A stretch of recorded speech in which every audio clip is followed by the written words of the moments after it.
Hi, my name is Meg, and the name of my soap is Luluti, and that means flower. If you are new, I make naturally colored candles and soaps, and this month is a big shop update. Is happy summer, happy June to you all. Happy strawberry moon, which is today. The full moon in June is called strawberry moon, and a lot of the things in my shop update are strawberry themed. We just went to a strawberry, pick your own strawberry farm last weekend, me and my kids and my husband, and it was a whole lot of fun. I made a big batch of strawberry rhubarb jam, so I'm feeling very strawberry. Are you? So there is two soaps I brought back from last summer, Dandelion Wine, which did real well last year, and this year it has actual dandelions in the little glass bottle on top instead of calendula.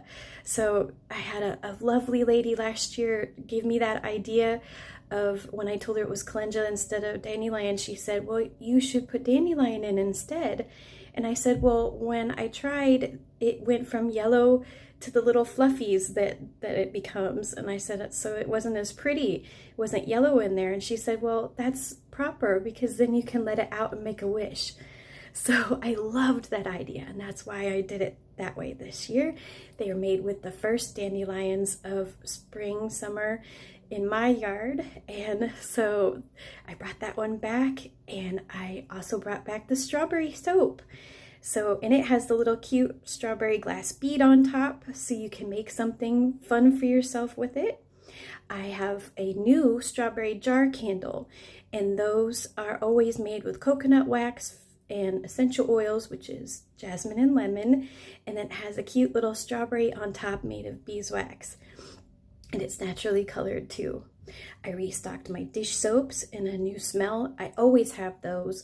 They just change smell wise for each season. So this blend I felt like smelled like fruit and flowers, so it felt perfect for summer. I restocked my Man in the Moon bar, which is like an all over bar for men or women. It's good for shaving. It has a different lather that's thick like shaving cream, so you can use it for that. You can shampoo your hair with it or wash your whole body with it. And I have brought back, restocked, and redesigned a little bit a lot of my bath bombs and one of my bubble baths.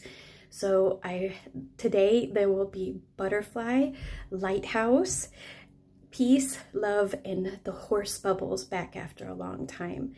So, and there'll be a video in a couple of weeks to show you all those and how I changed them and what they smell like.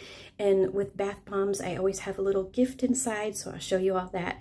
So stay tuned for a couple of weeks from now. But today, let's get into it and I'll show you how I made strawberry soap.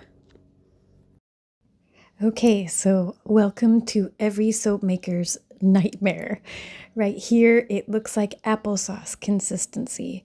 It was a perfect storm of the batter getting way too hot, and I had looked up the usage rate, and so I had seen that I could add a little more jasmine and lemon essential oils than I did last year, which I did because I wanted it to smell extra, not strong, but just where you could really smell it.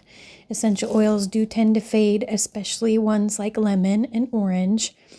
But it just, oh my goodness, it did what's called ricing, and I tried to blend out the ricing, which is usually your best hope. But then the more I blended, the thicker it got. And every second that went by, it got thicker and thicker and chunkier. So right now, as you're watching me make this, just know that in my heart was just absolutely sinking. There was not really anything else I could do except get it in the mold and get it as smooth as possible. And you'll see later in the cut that it really didn't make that many holes, which I really expected it to have lots of holes, but it didn't.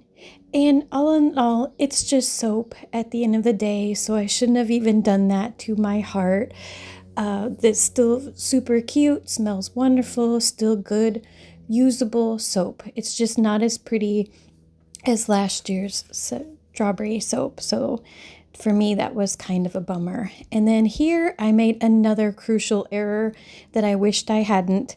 I had gotten this sample from my regular eco-friendly biodegradable glitter lady, and I thought it was so pretty and so cute, and I thought it would be such a nice little addition to the strawberry soap. But at this point, that soap was as hot as it could be in this mold and solid as a rock already. So it was pointless to put the glitter on. Most of it didn't stick.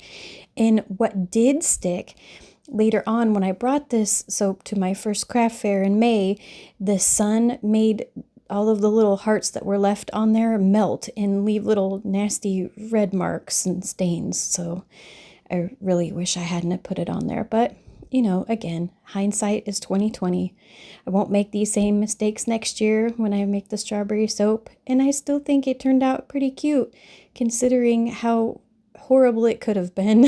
So, and it smells fantastic. That's one thing that counts. I really do love that blend together of jasmine and lemon. When I've used jasmine by itself before, it has tended to rice, that's for sure. And I just don't like it by itself. It needs lemon or orange or something to brighten it, because for some reason, jasmine by itself, when it goes through the saponification process, it changes it just a little bit and it kind of smells like old lady perfume. Not that I should say that because I am on the edge of old lady myself, but like old lady perfume in a bad way. Let's just say that. Like musty and not a fresh floral. So if you are going to use it for making soap or something, just be aware of that it can really heat up your batter and make things rice, and you want to put it with something that's brightening and fresh too. It also blends lovely with lavender as well if you want a floral kind of soap. But anyway, thank you so much for watching. At the end here, you'll see the final pictures of this year's strawberry soap, as well as the strawberry jar candle that turned out super cute. Its little strawberries on top are colored with beet powder, as well as you'll see a photo of what was my June Patreon gift. In my lowest tier on Patreon, you get a slice of that month's soap and a little surprise gift that's different every month.